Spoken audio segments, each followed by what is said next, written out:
Chaque printemps, dans les cours, les petites fermes et les potagers tranquilles, le même rituel familier commence.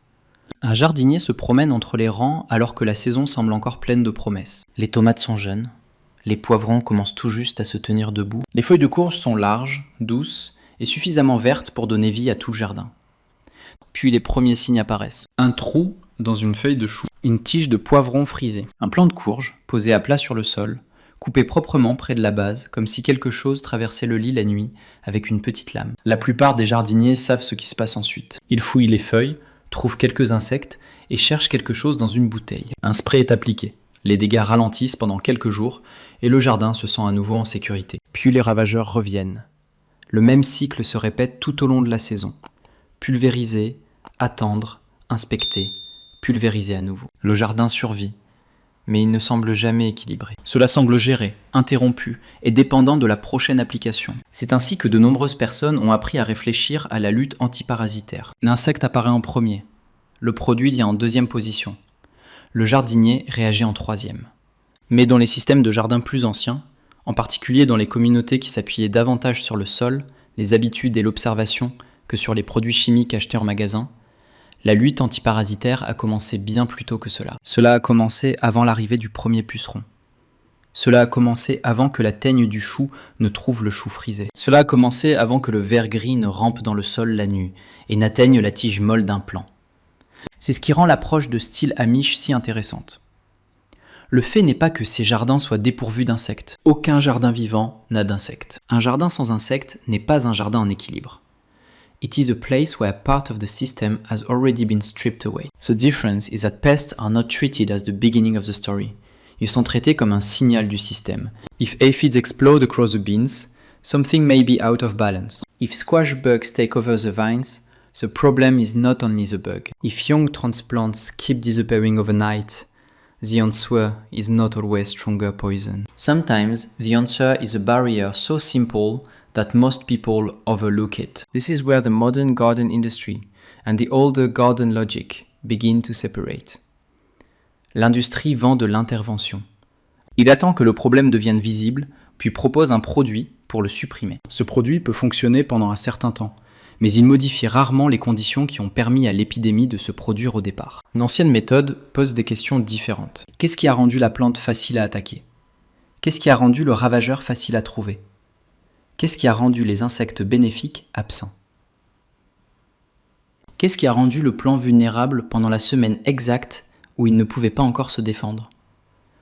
Ces questions conduisent à un type de jardin très différent. Au lieu de traiter le jardin comme un champ de bataille, la lutte antiparasitaire de style Amish le traite comme un lieu de vie.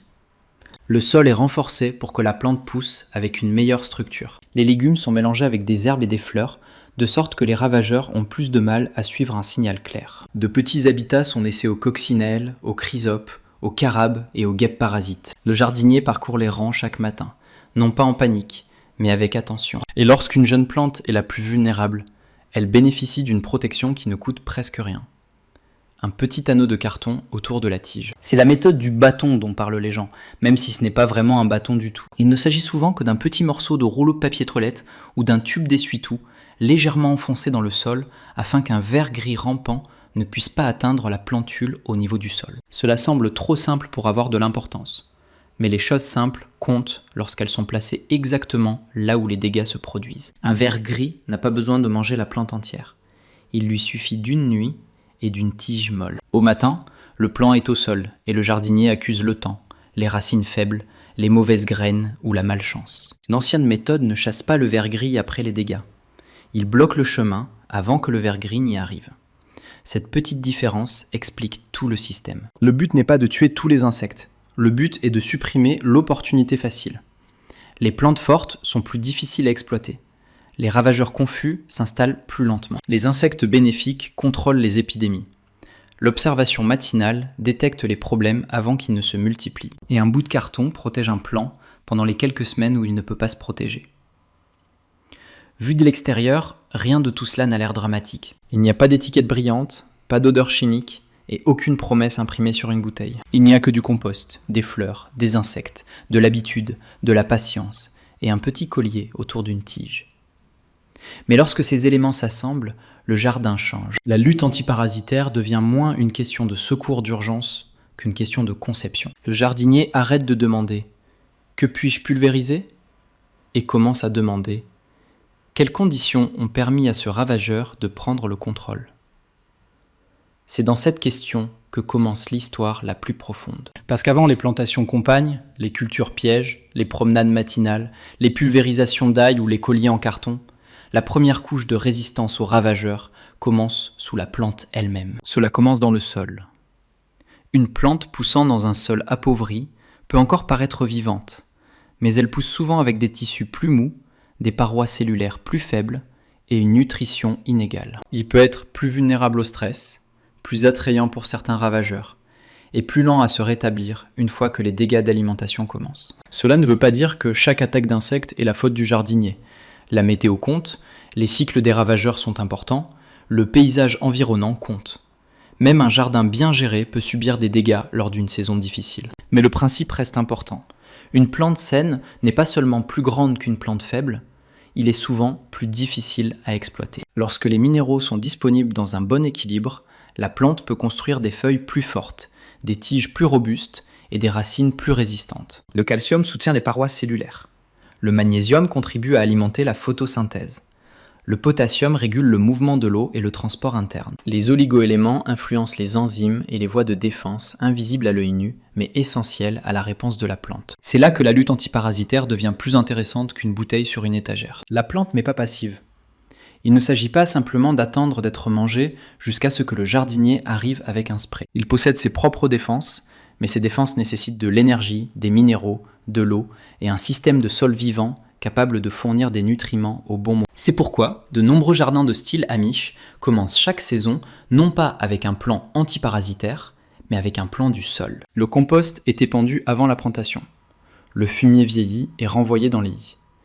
La matière organique se construit année après année, non pas parce qu'une seule application transforme tout du jour au lendemain, mais parce que le sol vivant se fabrique à force de répétition. Un jardin qui reçoit du compost une fois peut s'améliorer légèrement.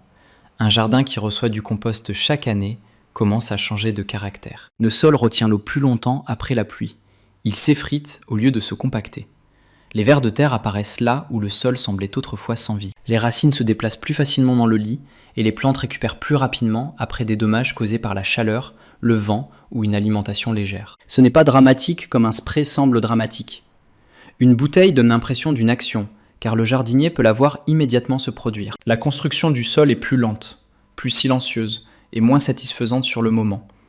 Mais cela change les conditions dans lesquelles fonctionne l'ensemble du jardin. Lorsqu'une plante pousse dans un sol biologiquement actif, elle est moins susceptible de devenir la cible molle, stressée et déséquilibrée en nutriments que préfèrent de nombreux ravageurs. Il peut encore être visité par des insectes, mais les visites ne se transforment pas toujours en foyer. Quelques piqûres restent quelques piqûres, car la plante est plus forte, et l'écosystème environnant est mieux préparé à réagir. Il s'agit de la première couche de la méthode de style Amish. Pas le collier en carton, pas les fleurs compagnes, pas le spray à l'ail. Le premier niveau est le refus de séparer la lutte antiparasitaire de l'entretien des sols. Et une fois ce fondement compris, la couche suivante devient plus facile à voir. Parce que même les plantes saines peuvent toujours être trouvées par les parasites lorsque le jardin est aménagé comme une carte. Une longue rangée de choux indique à la teigne du chou exactement où aller. Un bloc de haricots devient une piste d'atterrissage pour les pucerons. Un lit propre et vide peut sembler ordonné à une personne, mais aux insectes utiles, il offre très peu de raisons de rester. C'est pourquoi la partie suivante de la méthode se déplace au-dessus du sol et dans la conception du jardin lui-même. Les vieux jardiniers ont compris quelque chose de simple. Les ravageurs ne s'attaquent pas seulement aux plantes faibles, ils attaquent également les jardins prévisibles. Un jardin prévisible est facile à lire pour les nuisibles. Lorsque les légumes sont plantés en longues rangées propres de la même culture, le jardin peut paraître organisé à l'œil humain. Mais pour un insecte à la recherche de sa plante hôte, cet ordre peut devenir presque trop pratique. La teigne du chou n'a pas besoin de chercher très longtemps, puisque chaque plante devant elle est du chou. Un puceron n'a pas besoin de travailler dur lorsque les haricots s'étirent en une ligne verte continue. Un chrysomèle du concombre n'a pas à prendre beaucoup de décisions lorsque les courges, les concombres et les melons sont regroupés dans un seul bloc ouvert. C'est pourquoi les jardins plus anciens semblent souvent moins bien rangés que les jardins modernes. Ils ne sont pas aléatoires. Ils sont en couches. Les légumes poussent à côté des herbes. Des fleurs apparaissent aux extrémités des rangées. Les plantes aromatiques brisent le parfum de la culture principale. Les petites fleurs attirent des insectes qui ne sont pas du tout nuisibles, mais des chasseurs à la recherche de nectar, de pollen et de proie. C'est la partie du jardinage de style Amish qui peut paraître presque décorative, jusqu'à ce que vous compreniez ce qu'elle fait. La plupart des parasites du jardin ne trouvent pas leur plante cible par hasard. Ils suivent les signaux, odeur, forme des feuilles, mouvement de l'air, stress des plantes et traces chimiques que les légumes libèrent dans l'espace qui les entoure. Lorsqu'un jardin est planté comme une seule culture ininterrompue, ces signaux deviennent plus forts et plus faciles à suivre. Lorsque le jardin est mixte, les signaux deviennent plus difficiles à lire. C'est le cœur pratique du compagnonnage. Ce n'est pas que le basilic devienne un bouclier magique autour des tomates, ni que les soucis créent un mur invisible qu'aucun insecte ne peut traverser. L'effet réel est plus subtil et plus crédible. Les plantes aromatiques peuvent interférer avec les signaux utilisés par les ravageurs pour trouver de la nourriture. Les herbes à fleurs peuvent attirer les insectes utiles qui se nourrissent de ravageurs. Une plantation diversifiée peut interrompre le mouvement en ligne droite qui permet à une infestation de se propager d'une plante à l'autre. Le jardin ressemble moins à une autoroute qu'à un labyrinthe vivant. Il n'est pas garanti qu'une tomate entourée de basilic, de calendula, d'alyssum ou d'autres fleurs évite tous les vers des cornes ou les pucerons. Mais elle n'est plus seule, diffusant un signal clair en plein air. Un chou poussant, près de l'ânette, de la coriandre ou des herbes fleuries, n'est pas à l'abri des chenilles, mais il appartient désormais à un quartier plus complexe où les prédateurs peuvent également arriver. Cette complexité est importante, car le but n'est pas de vider un jardin d'insectes. Le but est de faire rester les bons insectes. Les coccinelles, les chrysopes, les cirphes, les guêpes parasites, les araignées et les coléoptères ne sont pas des décorations dans le jardin. Ils font partie du système de lutte antiparasitaire. Un seul prédateur ne peut pas à lui seul sauver une récolte. Mais une population constante de prédateurs peut empêcher de petites colonies de ravageurs de devenir des catastrophes. La difficulté est que les insectes utiles ne restent pas dans un jardin simplement parce que le jardinier les souhaite. Ils ont besoin d'un habitat. Ils ont besoin d'un abri contre la chaleur et le vent. Ils ont besoin de nectar et de pollen lorsque les proies sont rares. Ils ont besoin de paillis, de pierres, de parcelles de trèfle, de bandes fleuries et d'endroits calmes près du jardin où ils peuvent vivre, se nourrir, se reproduire et hiverner. Un jardin parfaitement nu ne leur apporte presque rien. C'est pourquoi une petite bande d'insectaires peut changer le comportement d'un jardin. Même une rangée étroite d'alyssum, d'ânettes, d'aquilées millefeuilles, de coriandre, de fenouil, de calendula ou de plantes à fleurs similaires peut fournir de la nourriture aux insectes utiles pendant une grande partie de la saison. Les fleurs n'ont pas besoin d'être spectaculaires. En fait, la plupart des fleurs les plus utiles pour les petites guêpes et les cirphes sont petites, ouvertes et simples. Le point est la continuité. Si le jardin ne ferait qu'une semaine, les insectes utiles passent et repartent. Si quelque chose fleurit du printemps à l'automne, ils ont une raison de rester suffisamment près pour patrouiller les légumes. C'est là que de nombreux jardiniers comprennent mal la lutte biologique contre les ravageurs. Ils achètent des coccinelles dans un sac, les relâchent dans un jardin sans fleurs, sans abri et sans eau, puis se demandent pourquoi les insectes disparaissent du jour au lendemain. La réponse est simple. Ils ont été invités dans un endroit où il n'y avait pas de maison. L'ancienne méthode construit d'abord la maison. Il laisse un petit trèfle près du bord. Il permet à une bande de fleurs de s'épanouir à côté des légumes. Il maintient le paillis sur le sol afin que les coléoptères et les araignées aient un abri. Il admet qu'un jardin rempli de vie n'aura pas l'air stérile, car la stérilité n'est pas la même chose que la santé. Et une fois que cette idée devient claire, toute l'approche change. Un spray tente d'éliminer rapidement un ravageur. Cela peut parfois s'avérer nécessaire, surtout lorsqu'une culture est déjà soumise à de fortes pressions. Mais un spray peut également éliminer les prédateurs qui auraient tenu sous contrôle la prochaine génération de ravageurs. Un jardin équilibré fonctionne plus lentement, mais il crée de la mémoire dans le système. Les fleurs attirent les cirphes. Les cirphes pondent à proximité des pucerons. Les larves se nourrissent de pucerons. La population de pucerons diminue avant même que le jardinier n'atteigne une bouteille. Rien dans ce processus n'est mystique. C'est simplement de l'écologie arrangée exprès. Mais la conception seule ne suffit pas, car même le meilleur jardin peut développer des problèmes lorsque les conditions météorologiques changent, que les cycles des ravageurs augmentent ou qu'une plante est stressée avant les autres. C'est pourquoi la couche suivante de l'ancienne méthode n'est pas quelque chose de planté dans le sol, mais quelque chose de pratiqué quotidiennement. C'est la promenade du matin. Dans les jardins plus anciens, cette habitude n'était pas considérée comme une technique portant un nom. Cela faisait simplement partie de la journée. Le jardinier parcourait les rangs avant que la chaleur ne monte, avant que les travaux ménagers ne prennent le dessus, et avant que les insectes cachés sous les feuilles n'aient le temps de se multiplier en quelque chose de plus difficile à gérer. À première vue, cela semble trop ordinaire pour avoir de l'importance. Mais les dégâts les plus graves causés par les ravageurs commencent tranquillement. Un ver des cornes n'apparaît pas comme un désastre le premier matin. Les punaises des courges commencent sous la forme de quelques adultes, puis sous la forme de petites grappes d'œufs de couleur bronze cachées sous les feuilles. Les vers du chou commencent comme de minuscules chenilles vertes qu'il est facile de manquer jusqu'à ce que les trous deviennent évidents. La promenade matinale modifie le timing de la bataille. Au lieu de découvrir le problème lorsque la plante est déjà affaiblie, le jardinier le voit alors que le problème est encore suffisamment petit pour être traité à la main. Un ver des cornes peut être enlevé. Un groupe d'œufs de punaises de courge peut être gratté. Quelques pucerons peuvent être observés, rincés ou laissés aux prédateurs si des coccinelles et des cierves sont déjà à proximité. Ce n'est pas un travail dramatique, mais cela change l'ampleur du problème. Une infestation de ravageurs n'est souvent rien d'autre qu'une petite population à qui on a donné suffisamment de temps. L'habitude moderne est de s'en apercevoir tardivement et de réagir fortement. La vieille habitude est de le remarquer tôt et d'agir avec légèreté. Cette différence explique pourquoi un jardin peut rester calme sans pulvérisation constante. Le jardinier n'attend pas l'effondrement. Le jardinier lit le jardin alors que les signaux sont encore faibles. Et une fois que le jardinier apprend à lire ces signaux, tous les insectes ne ressemblent plus à des ennemis. Quelques pucerons peuvent servir de nourriture aux larves de coccinelles. Une chenille sur une plante-fleur peut se trouver exactement là où le jardinier le souhaite. Une guêpe planant près d'une feuille de chou peut ne pas être dangereuse du tout. Il s'agit peut-être de la chasse aux ravageurs qui inquiétait le jardinier. Avec l'observation, le jardin cesse d'être un flou de mouvements et commence à montrer des rôles. Prédateurs, pollinisateurs, les mâcheurs, couche d'œufs, panneaux d'avertissement. Et une fois que ces rôles deviennent visibles, la méthode suivante devient plus facile à comprendre. Parfois, l'objectif n'est pas d'éloigner complètement les parasites du jardin. Parfois, le plus judicieux est de leur donner un autre endroit où aller. Il s'agit de culture piège. L'idée est simple, planter quelque chose que le ravageur préfère près du bord du jardin ou à côté de la culture principale. Ainsi, l'insecte s'y rassemble, au lieu de se propager dans les légumes qui vous tiennent le plus à cœur. Cela semble rétrograde au début. Pourquoi inviter volontairement des nuisibles dans le jardin ? Parce que, de toute façon, de nombreux parasites vont arriver.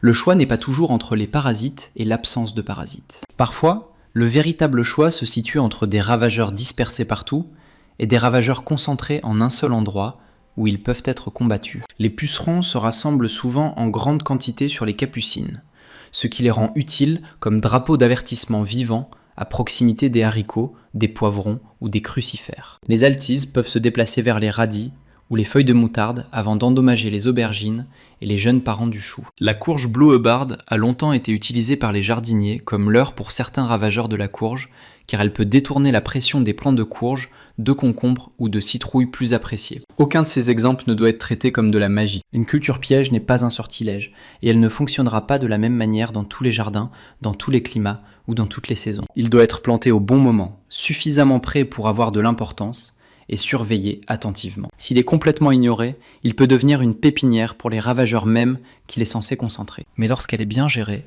la culture piège modifie la relation du jardinier avec la pression des ravageurs. Le ravageur n'est plus un ennemi invisible se déplaçant au hasard dans le lit. Il est attiré vers un endroit prévisible. Le jardinier peut retirer la culture piège, la tailler, la laver ou la laisser brièvement pour que les insectes utiles s'y rassemblent et se nourrissent. Dans un jardin équilibré, une culture piège peut devenir le point de rencontre entre ravageurs et prédateurs. Le ravageur arrive le premier. Les prédateurs suivent. La culture principale reste soumise à moins de pression. C'est pourquoi la culture piège s'intègre si naturellement dans l'ancien système de jardinage. Cela ne dépend pas de tout tuer.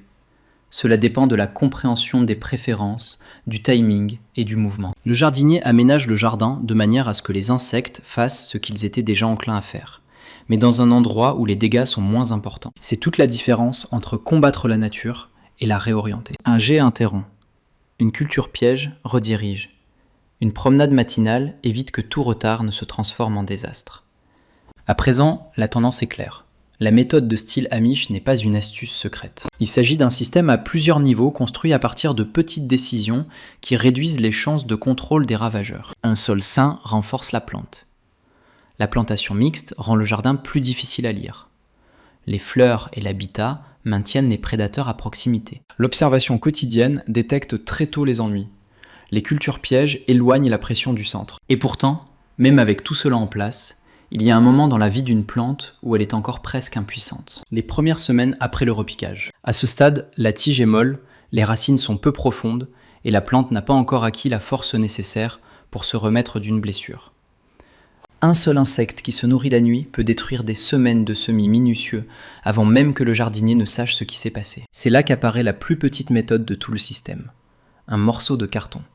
Un simple anneau autour d'une tige. Et la compréhension tranquille que parfois le meilleur contrôle antiparasitaire n'est pas un poison, mais une barrière placée exactement là où commence le danger. La méthode finale est si simple qu'elle semble presque trop petite pour le rôle qu'elle joue. Il ne nécessite ni pulvérisateur, ni poudre, ni piège, ni produit de jardinerie. Il est souvent fabriqué à partir de quelque chose qui se trouve déjà dans le bac de recyclage.